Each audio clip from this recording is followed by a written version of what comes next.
Hello everyone, my name is Zoe Poucher, and today I am going to talk about the 3 different studies of my dissertation research, which all focused on the mental health of elite Canadian athletes.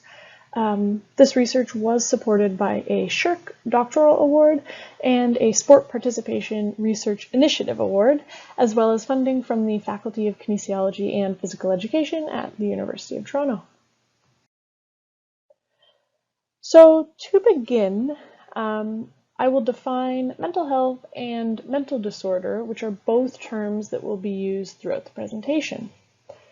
So mental health refers to a state of well-being in which every individual realizes his or her own potential, can cope with the normal stresses of life, can work productively and fruitfully, and is able to make a contribution to his or her community. Mental health involves more than just the absence of disease or disorder. It reflects a state where an individual can experience self-esteem, mastery, and is able to maintain relationships with other people. A mental disorder is a syndrome characterized by clinically significant disturbance in an individual's cognition, emotion regulation, or behavior that reflects a dysfunction in the psychological, biological, or developmental processes underlying mental functioning.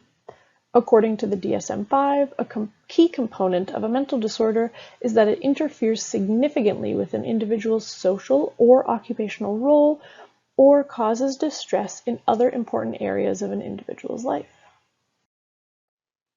Approximately 20% of the general population in various countries, including Canada, meet the diagnostic criteria for a mental disorder over a 12-month period, or over a year. The most common psychiatric disorders within the general population are mood and anxiety disorders, specifically major depression and general anxiety, as well as substance use disorders. Studies indicate that young adults, or those under the age of 25, have the highest rates of mood disorders compared to other age groups. And this is really important for us to consider, given that many elite athletes are under the age of 25. Recently, there has been a large increase in the amount of research exploring the mental health of elite athletes. Researchers have found that athletes are as, or in some cases more likely to experience a mental disorder compared to their non-athlete peers. For example, Gulliver and colleagues found that close to 50% of the 224 elite Australian athletes they surveyed experienced symptoms of at least one mental disorder, which included 23% reporting symptoms of an eating disorder, 27% reporting symptoms of depression, and 15% reporting symptoms of social anxiety. While research has flourished in this area, a large majority of the studies that are conducted are cross-sectional in nature. And while these studies are important, more longitudinal research is needed to understand how athlete mental health changes over time. In order to investigate the reasons why athletes experience high rates of disorder, some researchers have focused on the sport-related stressors athletes encounter due to their sport participation, including overtraining and various stressors related to retirement from sport. Researchers have suggested that at times of increased stress, such as during injury or periods of poor performance, elite athletes are more likely than members of the general population to experience a mental disorder. Researchers have also identified many organizational stressors elite athletes must cope with, including training and competition environments, finances, and team atmosphere. While researchers have noted that organizational stressors can impact an athlete's mental health, there has been less research identifying the specific organizational stressors that can support or detract from an athlete's well-being.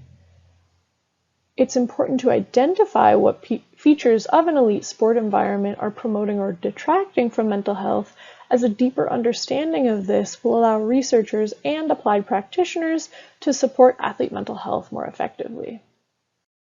Since when I started my PhD 4 years ago, there was very limited research on the mental health of Canadian athletes. The overarching goal of my dissertation was to explore and understand the mental health of elite Canadian athletes. To do this, I conducted 3 studies. One, to determine how prevalent symptoms of common mental disorders were among this population. Another, to explore how athlete mental health varied over time. And a third, to understand how elite sport environments in Canada impacted athletes' experiences with mental health. Given that I wanted to explore the impact that external stressors and supports, as well as personal resources, could have on mental health, I used the stress process model to inform my work.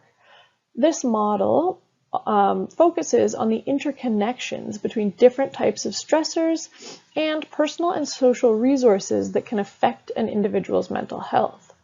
This model suggests that while stress can have a direct impact on mental health, strong self-esteem, coping skills, and social support can all reduce the negative impact on stress on the experience of a mental disorder, and that low levels of these resources offer less protection against the negative effects of stress on mental health. This model also suggests that stressors can erode the resources that would otherwise be helpful for buffering the effect of those stressors on mental health. The purpose of my first project was to examine the prevalence of symptoms of mental disorders, specifically depression, anxiety, and disordered eating among elite Canadian athletes. Given that mental health can be impacted by stress, social support, coping, and self-esteem, as suggested by the stress process model, a secondary purpose was to identify the relationship between these variables and depression, anxiety, and disordered eating.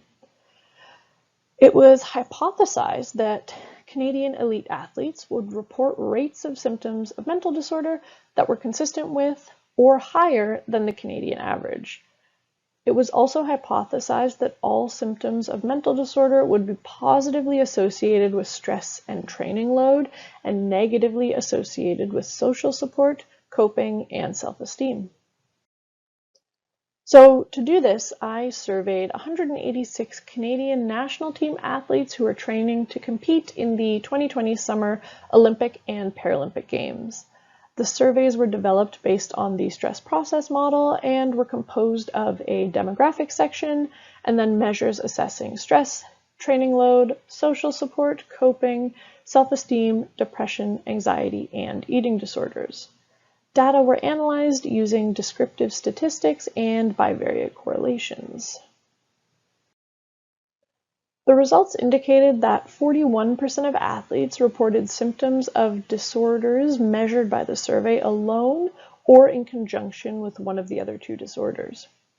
Specifically, 32% of athletes reported symptoms of depression, 19% reported symptoms of moderate to severe general anxiety, and 9% reported scores indicating a high risk of an eating disorder. Results also indicated that depression, anxiety, and eating disorders were significantly correlated. Perceived stress was significantly positively correlated with symptoms of depression, anxiety, and disordered eating, and training load was significantly positively correlated with symptoms of depression and anxiety.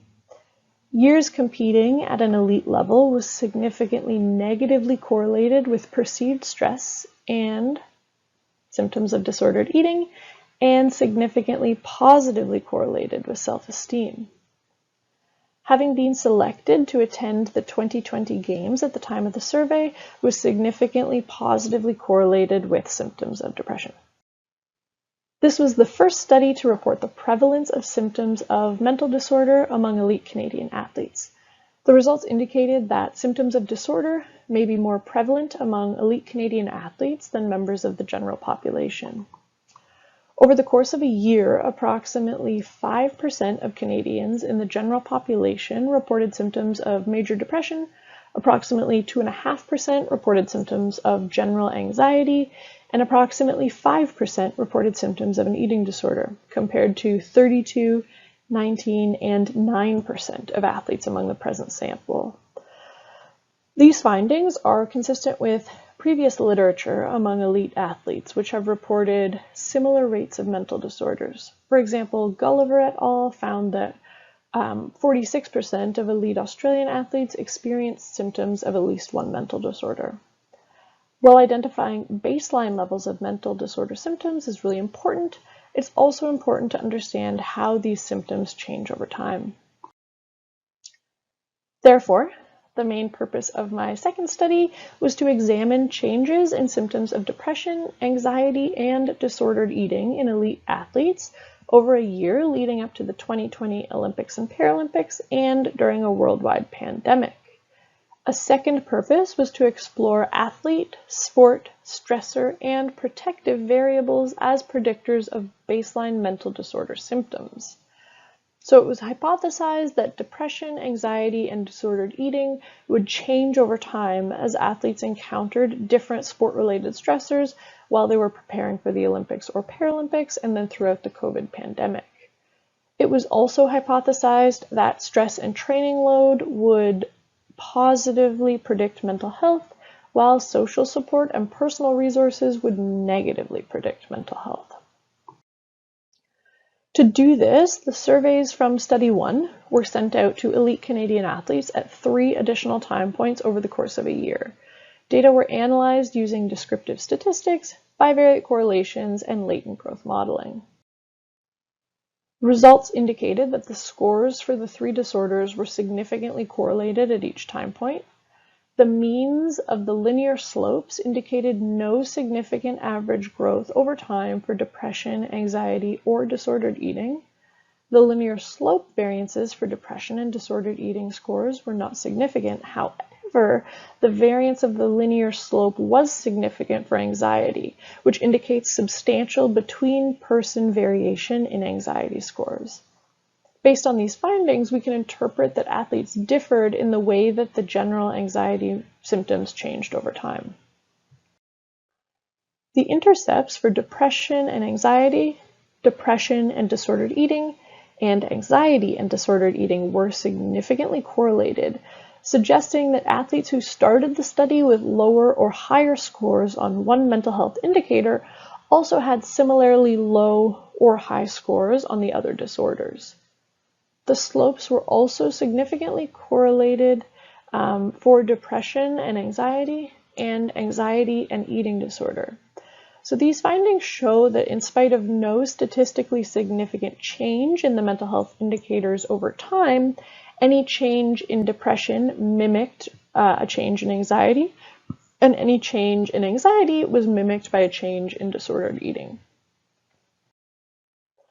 The regression coefficients for the effects of athlete characteristics of age and status as an Olympic or Paralympic competitor on the intercepts of mental health indicators were not significant. However, athlete gender was associated with the intercept for disordered eating, suggesting that female athletes had higher disordered eating symptomology at baseline. Based on predictors from the stress process model, perceived stress was a significant predictor of the intercepts for all mental health indicators, suggesting that athletes with higher reported levels of stress at baseline also reported higher depression, anxiety, and disordered eating at baseline. Higher physical training load and lower self-esteem were also significant predictors of baseline levels of anxiety. Athlete gender significantly predicted the slope of anxiety, indicating that female athletes displayed a faster growth in anxiety over time. Results indicated that there were no significant changes in depression, anxiety, or disordered eating over time, which was not what we expected to find.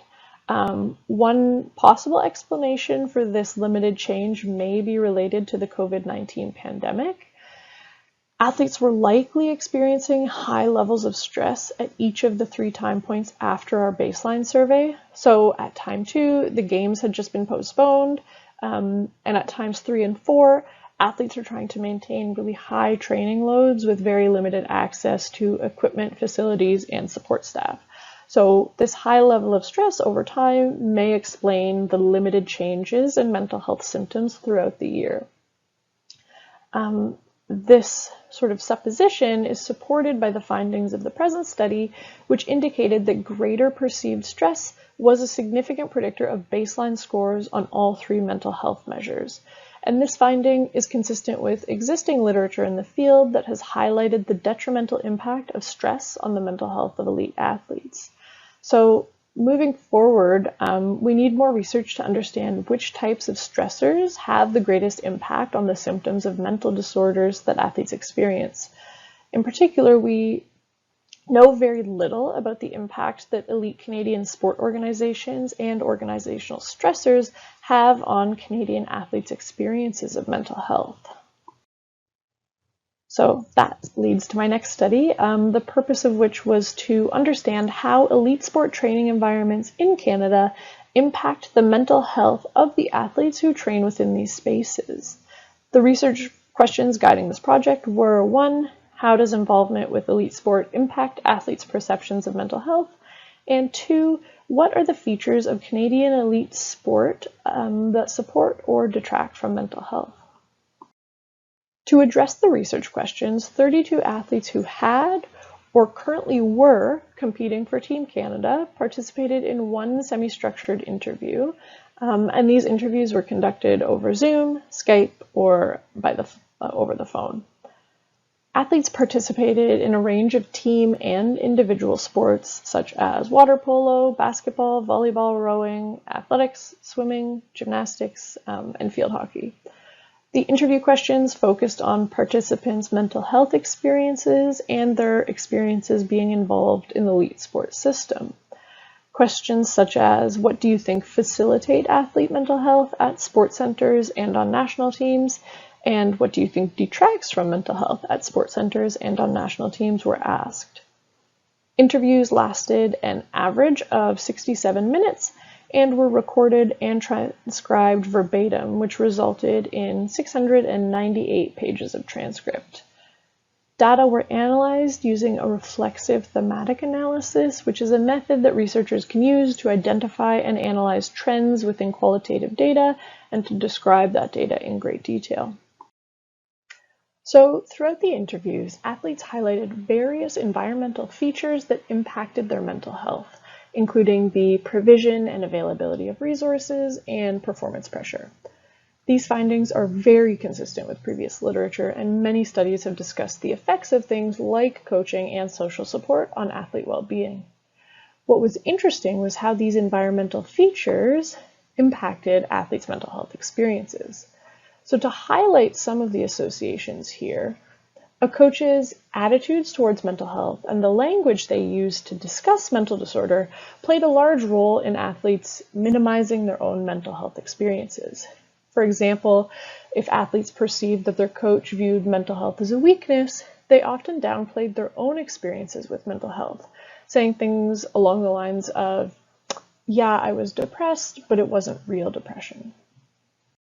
So while the write-up of this study is still underway, I have provided some quotes here to further illustrate the example I just provided on the previous slide. So language that reflected negative perceptions of mental health by those in positions of power contributed to athletes' perceptions of stigma and could make athletes feel that mental health was not a priority. Such language may have also contributed to the minimization of mental health experiences by elite athletes. So in this first quote on the slide here from Kyle, he says, a lot of athletes look to their coach as a leader, and if that leader deems something isn't important or doesn't address it, then the athletes are maybe more likely to share the same view. So here Kyle indicates that the way a coach communicates their attitudes towards mental health impacts the way an athlete who trains with that coach may perceive the same topic. And then we have a quote from Jody here who says, the coach is like, just suck it up and nobody cares, like really harsh, and it's just the whole mental health thing was a joke, which was really sad. Teammates would never bring up an aspect with my coach like depression or like having a loss in the family.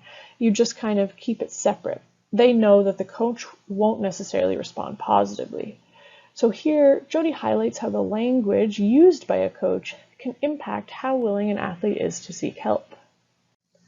So when talking about their mental health experiences, many athletes tended to minimize their experiences, and they indicated that while they had struggled, their struggles were not as bad as what other people had been through or what other people had experienced. So the quote on the slide here from Jarrett, where he says, there have been times when I've struggled with my mental health. I would never feel as though I can take it to the level of a mental illness. It feels disingenuous. My problems don't deserve the same label as, these other real problems that other people have. I get really hesitant to ever define anything that I've gone through as, a mental illness. I just play sport for a living and get to talk about sport for a living. My problems aren't real, and therefore I shouldn't complain about them. So here Jarrett is minimizing his own experiences with mental health. He sort of makes it seem that because he's participating in sport and that's a thing he likes to do, his problems aren't as valid potentially as those of people in the general population. And so if athletes don't feel that their experiences are as valid as others, they may then be less likely to seek help for those problems. So the findings from this study indicate that organizational factors are really important for shaping athletes' mental health experiences. However, it is important to note that while sport organizations may in some cases need to do more to support the mental health of athletes, mental health ecosystems are composed of more than just one sport organization and the resources that they are able to provide.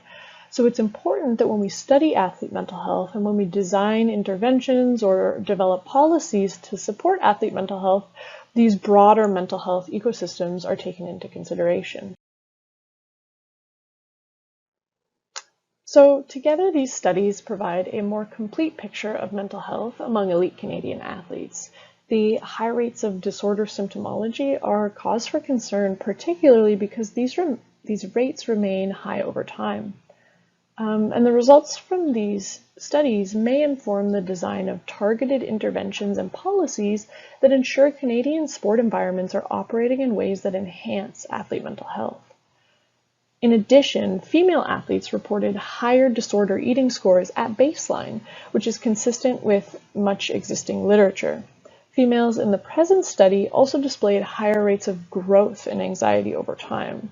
So these findings indicate that there may be value in providing elite female athletes with additional support from nutritionists or providing information sessions about the signs, symptoms, and effects of disordered eating and the contact information for different support resources.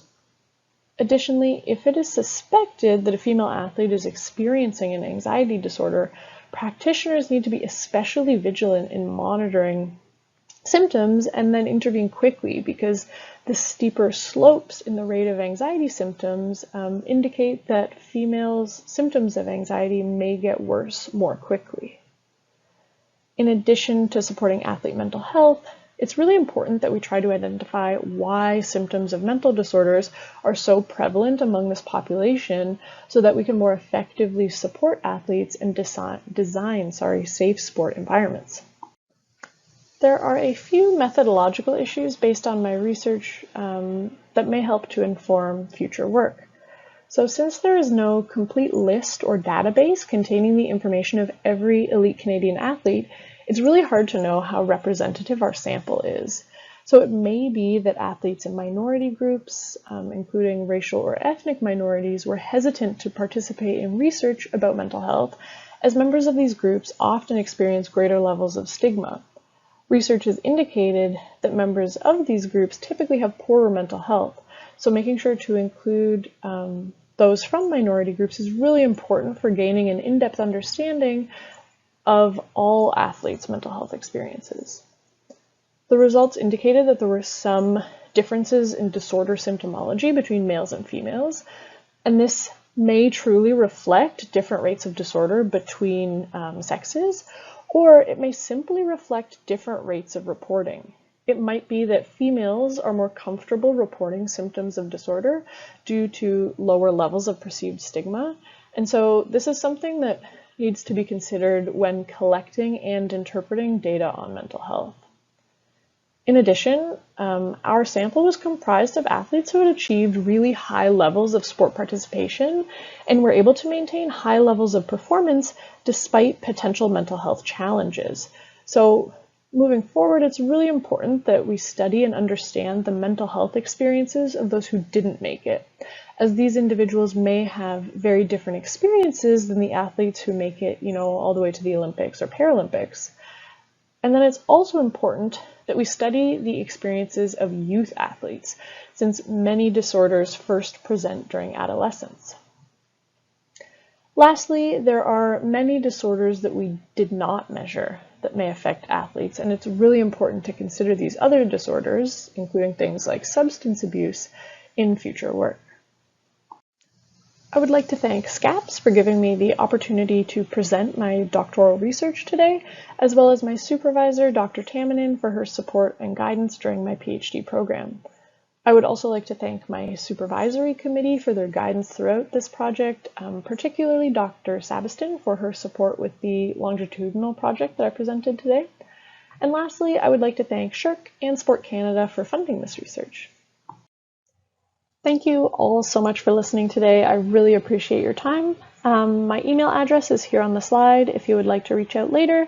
And this is the reference here for that first study I spoke about today if you would like more information. If you can't access it for whatever reason, just shoot me an email and I can send you the PDF. In the meantime, I would now be more than happy to answer any questions that you have.